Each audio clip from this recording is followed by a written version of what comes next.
Finding an old cookbook can be like finding long-lost buried treasure. Those well-worn pages can bring back nostalgic memories of the wonderful dishes Grandma used to prepare. But sometimes it raises that old challenge about women these days not being able to cook like Grandma used to.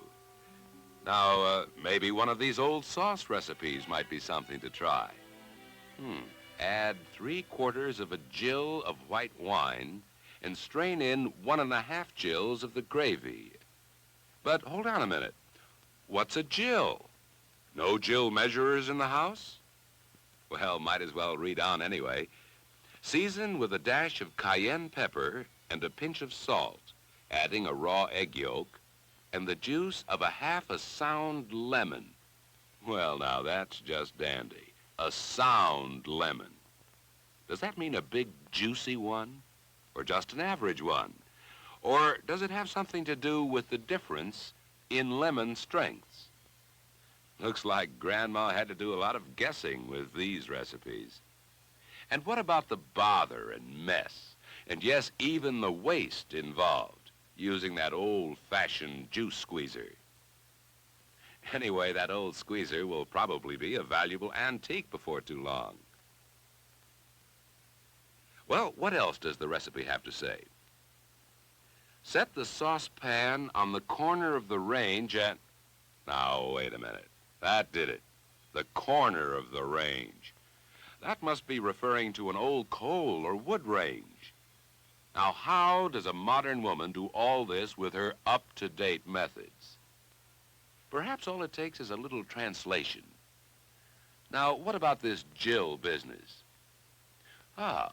Liquid measure equal to 1/4 of a pint.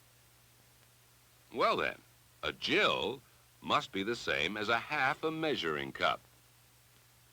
Now, what about that juice of half a sound lemon? Well, any modern woman who knows her way around a kitchen has the answer to that. Reconstituted lemon juice always has the same uniform strength. And of course, there's no messy, wasteful squeezing to be done. Since 1 ounce of this bottled lemon juice is equal to that of 1 average-size lemon, with her measuring spoons, she can follow that recipe with precision. This modern housewife isn't going to be stumped by any reference to cooking on the corner of the range. She can adjust that modern range of hers to any precise heat she wants, right down to the slowest, even simmer. Even the timing of her cooking is a matter of simple precision these days. You know, when it comes right down to it, that's the main difference between Grandma's cooking years ago and cooking as it's done today. Precision, uniformity, and convenience. Grandma may have been a pretty good guesser with her pinches of this and dashes of that and her rituals on the old coal range.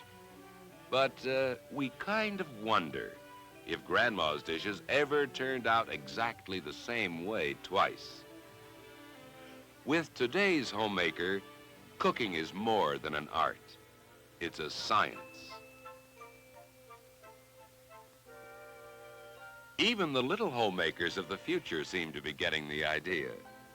Now, she knows how she likes her lemonade. And even she knows how to make it that way every time. We suspect she'll grow up to like old cookbooks too. But we'll bet she does things with old recipes that Grandma never dreamed possible.